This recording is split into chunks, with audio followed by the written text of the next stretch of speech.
Hello po, Herman Buelbapoli. Mataas bang yung blood pressure or may pamamanas ka ba sa iyong binte at paa? May isang muscle kang dapat i-focus. Ito ang iyong calf muscles. Tinatawag ito na second heart. Simply because tinutulungan ito ang ating katawan na maibalik ang dugo balik sa ating puso. To exercise your calf muscles, tumayo ka lang. Tapos iangat mo ang iyong heel.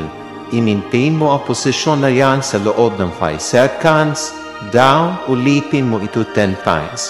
Ang pang-exercise sa iyong calf muscles, it improve blood circulation.